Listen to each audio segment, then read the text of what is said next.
శుక్లాంబరధరం విష్ణుం శశివర్ణం చతుర్భుజం ప్రసన్నవదనం ఛాయే సర్వవిఘ్నోపశాంతయే. ఓం గం గణపతే నమః. 1/6/2025 మాస ఫలాలు కార్యక్రమానికి స్వాగతం. 30/6/2025 వరకు ఈ ద్వాదశ రాశుల వరకు ఏ విధంగా ఉండబోతుందనే విషయాన్ని మనం తెలుసుకుందాం. మరి ముఖ్యంగా గ్రహముల యొక్క సంచారం ఎలా ఉంది అనే విషయాన్ని ఒక్కసారి పరిశీలిద్దాం. మరి చూస్తున్నట్లయితే 7వ తారీఖున కుజుడు సింహరాశిలోకి రాబోతున్నాడు. అదేవిధంగా 7వ తారీఖున బుధుడు చూస్తేనేమో మిథునంలోకి ప్రవేశిస్తాడు. 14వ తారీఖున శని భగవానుడు వక్రంలోకి పడుతున్నాడు. అదేవిధంగా 15వ తారీఖున రవి గారు కూడా మిథునంలోకి వస్తున్నాడు. అదేవిధంగా 23వ తారీఖున బుధుడు కర్కాటకంలోకి ప్రవేశిస్తాడు. ఇది ఈ యొక్క మాసంలో గ్రహాల యొక్క సంచార విధి. ఈ విధి విధానంలో ద్వాదశ రాశుల వారికి ఎలా ఉంటుందనే విషయాన్ని మరి తెలుసుకుందాం. మరి ఓం శ్రీ మాత్రే నమః. ఓం శ్రీ మాత్రే నమః. ఆస్ట్రో భాగ్యలక్ష్మి అనే ఈ ఛానల్ని సబ్స్క్రైబ్ చేశారా? చేయకపోతే వెంటనే చేయండి, మన వాళ్ళందరికీ షేర్ చేయండి. అంతేకాకుండా మీకు జాతక పరిశీలన కోసం, సీజెక్షన్ కోసం, ముహూర్తాల కోసం నన్ను సంప్రదించవచ్చు. అదేవిధంగా చూసినట్లయితే కనుక మనము ఏదైనా కుంభ వివాహం, కదలి వివాహం కావాలన్నా కూడా నన్ను సంప్రదించవచ్చు. జపాలు కానీ, లేకపోతే ఇంకా ముఖ్యంగా ఏమిటంటే కనుక కొన్ని విషయాల్లో కొన్ని డౌట్స్ ఉంటూ ఉంటాయి. అలాంటి విషయంలో కూడా ఈ ఆస్ట్రో భాగ్యలక్ష్మి ఛానల్ సబ్స్క్రైబ్ చేసుకోవడం వల్ల కాస్త ఇంచుమించు 2900 వీడియోలు ఉన్నాయి. అందువల్ల ఎనీ డౌట్ క్లారిఫై అయిపోతుంది. తర్వాత ముఖ్యంగా శ్రీ సౌభాగ్య మ్యారేజ్ బ్యూరో ఆల్రెడీ 16 ఏళ్ళు పూర్తయి 17వ సంవత్సరంలో ప్రవేశించాము. అద్భుతంగా జరిగిపోతున్నాయి రోజులు. అందువల్ల మీ ఇంట్లో పెళ్లి కావాల్సిన అమ్మాయిలు కానీ అబ్బాయిలు కానీ ఉంటే నన్ను వెంటనే సంప్రదించవచ్చు. మీ బంధుమిత్రులకు కూడా ఈ విషయాన్ని తెలియజేయండి. ఓం శ్రీ మాత్రే నమః. ఓం శ్రీ మాత్రే నమః. మేషరాశి వారికి స్వాగతం, సుస్వాగతం. ఏ విధంగా ఉండబోతుంది మాస ఫలాలు కార్యక్రమంలో తెలుసుకుందాం. మరి చూస్తున్నట్లయితే కనుక మేషరాశి వారికి శుక్రుడు చూసినట్లయితే రాశిలో ఉన్నాడు. అదేవిధంగా ద్వితీయంలో రవి బుధుడు, తృతీయంలో చూస్తే గురువు గారు, చతుర్థంలో చూస్తే కుజుడు, అర్ధాష్టమ కుజదోషం గోచారరీత్యా కనపడుతోంది. ఆ తర్వాత తదుపరి చూసినట్లయితే కనుక మనకి పంచమంలో చూసినట్లయితే కేతువు కనిపిస్తున్నాడు. తర్వాత రాహువు చూస్తేనేమో 11th హౌస్లో కనిపిస్తున్నాడు ఏకాదశంలో. ద్వాదశంలో శని భగవానుడు. మరి ఎలా ఉంటుంది ఈ మాసం అనే విషయాన్ని మనం ఒక్కసారి పరిశీలిద్దాం. ఈ యొక్క నెలారంభం నుంచి కూడా శుక్రుడు కొంచెము ఏమిటంటే కనుక జన్మ శుక్రుడు అయ్యాడు, ఆ తర్వాత అర్ధాష్టమ కుజుడయ్యాడు. వీటి వల్ల కొంచెం ఏమిటంటే కనుక ఫస్ట్ ఉత్సాహంగా ముందుకి దూసుకెళ్ళిపోవాలి అనే తపన ఉన్నప్పటికీ కూడా కాస్త నింపాదిగా మొదలుపెట్టిన వేగం అయితే అందుకుంటారు. ఆ విషయంలో అయితే డోకా లేదు. అదేవిధంగా పిల్లలు చదువుకునే విద్యార్థులందరూ కూడా కొత్త కళాశాలలో సీట్ల కోసం చేసే ప్రయత్నాలు సఫలీకృతమవుతాయి. అందువల్ల పట్టిన పట్టు గట్టిగా పట్టండి. అదే కాకుండా ఇంకా ముఖ్యంగా విదేశీయానం చేయాలనుకునే వాళ్ళకి కొంచెం పెండింగ్ పట్టడం వల్ల ఇక్కడ స్వదేశంలోనే ఇతర కోర్సులు చేయడానికి ఉత్సుకత చూపించడం జరుగుతుంది. అదేవిధంగా ఆరోగ్య విషయంలో ఆరోగ్యం భాస్కరాది ఇచ్చేది అంటూ ఉంటాము. ద్వితీయంలో ఉన్నటువంటి రవి గారి వలన ఇబ్బందులు లేకుండా ఉండాలంటే కనుక మనకి తప్పనిసరిగా సూర్య నమస్కారాలు విడవకుండా చేసుకోవాలి మేషరాశి వారు.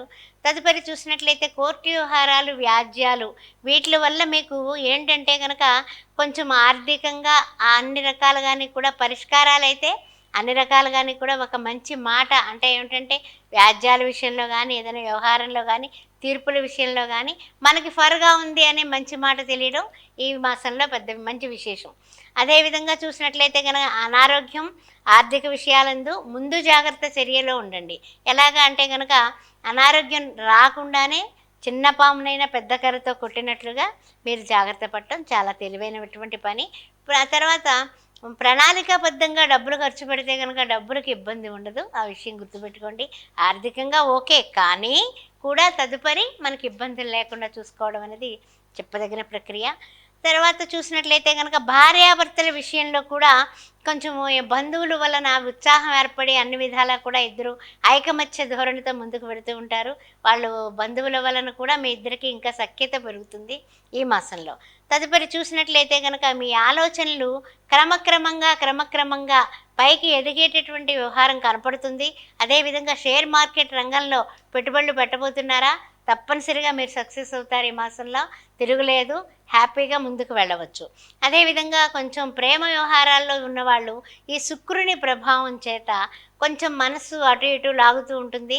కానప్పటికీ కూడా మనస్సుని నిలదొక్కుకొని మీ కాళ్ళ మీద నిలబడిన తర్వాతనే దాన్ని పెద్దవాళ్ళ ముందుకు తీసుకువెళ్ళడం అనేది చెప్పదగిన సూచన.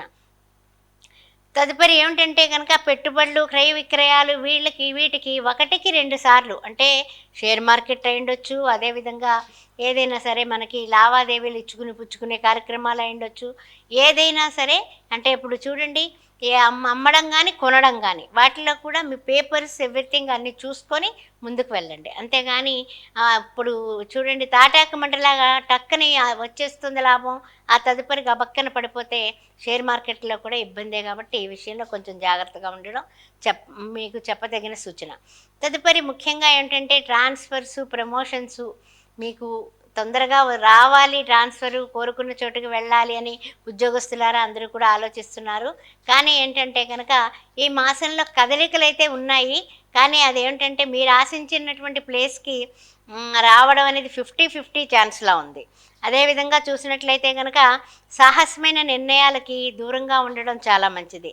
ఏంటంటే గనక వాళ్ళు ఎవరో ప కొత్త రకం వరి వంగడం వేశారు, లేకపోతే కొత్త రకం అది వ్యవసాయం చేశారు అని మనం గబగబా వెళ్ళి మనకు తెలియకపోయినా సరే కొత్తవి వేసుకుంటే మళ్ళీ ఇబ్బందులు కాబట్టి పాతవి మనకు అలవాటైనవి మన భూమికి బాగుండేవి అవే వేసుకుంటేనే మీరు సఫలీకృతం అవుతారు. ఆ విషయంలో మీకు హ్యాపీగా ఉంటుంది. వ్యవసాయదారులారా మీరు ఆనందంగా వ్యవసాయ రూపంలో మీరు పెట్టే పెట్టుబడికి దానికి తగినటువంటి లాభాలు గడించడానికి మంచి ముహూర్తం పెట్టించుకుని వంగడాలు వేసుకోవడం కూడా మీకు చెప్పదగిన సూచన. తదుపరి చెప్పాలంటే గనక కొన్ని విషయాల్లో విదేశీ ప్రయత్నాలు అవన్నీ కూడా కాస్త స్తబ్దతగా ఉంది అని బెంగపెట్టుకోబాకండి. కాలం అంటే ఈ మాసం అలా ఊరుకున్నా నెక్స్ట్ నెలకి తప్పనిసరిగా మార్పులు, చేర్పులు ఉంటాయి. అందువలన ఈ విషయాలన్నీ గుర్తుపెట్టుకొని అధికంగా మీరు ఆలోచన చేయకుండా మీ ఆలోచనల్ని ఏ విషయంలో అయినా సరే ఒకటికి 2 సార్లు ఇంట్లో వాళ్ళతో సంప్రదించి ఆలోచిస్తే ఆలోచనలన్నీ కూడా సక్రమమైన మార్గంలో ఆనందంగా మీరు ముందుకు వెళ్ళడానికి బాగుంది. వివాహాది శుభకార్యాల నిమిత్తం మీరు చేసే ప్రయత్నాలు కొలిక్కి వచ్చాయా లేదా అనుకుంటారు. వస్తాయి. మాసాంతానికి మీకు మంచి వార్త వినేటటువంటి విషయం ఉంది. ఆ విషయంలో మీరేం బెంగ పెట్టుకోవాల్సిన అవసరం లేదు. అయితే మీరు చేసుకోవాల్సిన పరిహారాలేంటి అనే విషయాన్ని చూసినట్లయితే గనక, ముఖ్యంగా ఏంటంటే గనక ట్రాన్స్‌ఫర్‌లు ఉన్నాయి కదా అని కంగారు పడిపోకండి. హ్యాపీగా మీరు రెడీ అయ్యుండండి. డెఫినిట్‌గా ట్రాన్స్‌ఫర్‌లయితే ఉన్నాయి. అయినప్పటికీ విద్యార్థులు పోటీ అంటే ఏంటంటే గనక మనకి యాతావాతా చెప్పుకునేది పోటీ పరీక్షల్లో గానీ, లేకపోతే పట్టుదలతో ముందుకు వెళ్ళాలని గానీ, మనం కొంతమంది పిల్లలు ఎలా అంటే గనక 1కి 2 కోర్సులు చేసేస్తూ ఉంటారు. దానికి తప్పనిసరిగా ఒక నిబద్ధత, టైమ్ టేబుల్ అన్నీ కావాలి. అది పెట్టుకున్నట్లయితే మీరు సక్సెస్ అయిపోతారు. ఇంకా సక్సెస్ కావడానికి గాబట్టి, ఇప్పుడు ఎలాగా సెలవులు గాబట్టి, వీలైనట్లయితే బాసర సరస్వతీదేవి కటాక్షం కోసం ఆమె దగ్గరికి వెళ్ళి దర్శనం చేసుకోవడం చాలా మంచిది. ముఖ్యంగా ఏ రంగంలో ఉన్నా కూడా బాసర సరస్వతీదేవికి దగ్గరికి వెళ్ళండి. సరస్వతీ నమస్తుభ్యం వరదే కామరూపిణి విద్యారంభం కరిష్యామి అనేటటువంటి శ్లోకాన్ని చెప్పుకుంటూ మీరు ముమ్మారు ప్రదర్శనం చేసి అమ్మవారికి 5 సార్లు ప్రదర్శనం చేయండి. చేసి తప్పనిసరిగా అక్కడ ఒక ఆమె ప్రసాదం భోంచేసి మీరు రావడం అనేది చాలా మంచి సూచన. అంతేకాకుండా అక్కడ అక్షరాభ్యాసం చేసేటటువంటి పిల్లలకి చేస్తున్నటువంటి పిల్లలకి మీరు పలకలు, బలపాలు కొనివ్వడం, పుస్తకాలు కొనివ్వడం లాంటివి చేసినా కూడా చాలా మంచిది. అన్నదానానికి అక్కడ ట్రస్ట్ ఉంటుంది. దానికి పైసలు కట్టినా కూడా మీకు అన్ని విధాలా కూడా శుభదాయిని, జ్ఞానప్రదాయిని సరస్వతి కటాక్షం ఉంటుంది. ఓం శ్రీ మాత్రే నమః.